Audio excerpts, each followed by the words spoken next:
Solapur news मध्ये आपल्या सगळ्यांचं स्वागत। तो लोगों ने कहा ये देखो ये बहुत अहंकारी थे, इन्होंने कहा था मैं वापस आऊँगा, ये अहंकार था इनका और इसलिए ये नहीं आए। तो ये तो राजनीति में चलते रहता है, लेकिन मैंने कहा था मैं पुनः येईन, तो उसमें 2.5 साल लग गए, लेकिन 2.5 साल बाद आया तो ऐसा आया कि दोनों पार्टी तोड़कर आया। 2 लाइंस महाराष्ट्र में बहुत फेमस है, मी पुन्हा येईन एंड अकेला देवेंद्र क्या करेगा।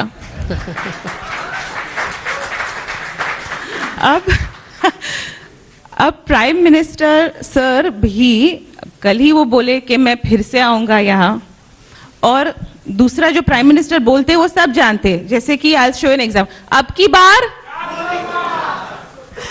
तो ये जो इनहेरेंट कॉन्फिडेंस आपका है, आपका था, जिस which made you say me पुनः ये same confidence prime minister sir का है।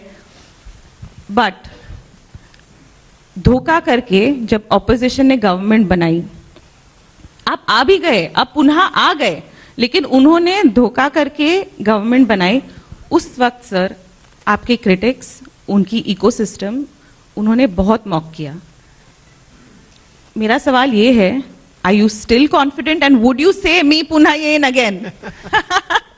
देखिए, पहली बात तो ये है कि मी पुनः येईन ये केवल सिंगल लाइन नहीं थी। मी पुनः येईन के साथ मैं किस लिए वापस आना चाहता हूँ ये था, किसकी सेवा करने के लिए आना चाहता हूँ ये था, महाराष्ट्र को कैसे बदलूंगा ये था, ये सारी चीज़ें थी। लेकिन उसमें से मी पुनः येईन ये लाइन लोगों ने ज़्यादा कैच की, और वो इतनी कैच हो गई कि वो जो कविता मैंने पढ़ी थी उसको किसी ने बंगाली में ट्रांसलेट कर दिया, किसी ने अंग्रेजी में ट्रांसलेट कर दिया, और एक प्रकार से वो एक बहुत ही बज़ लाइन की तरह वो लोगों के बीच चली गई।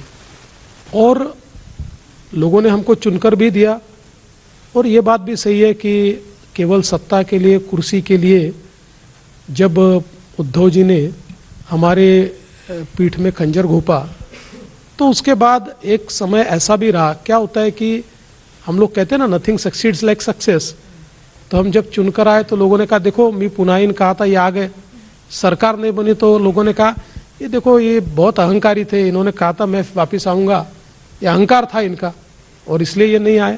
तो ये तो राजनीति में चलते रहता है, लेकिन मैंने कहा था मैं पुनः येईन, तो उसमें 2.5 साल लग गए, लेकिन 2.5 साल बाद आया तो ऐसा आया कि दोनों पार्टी तोड़कर आया।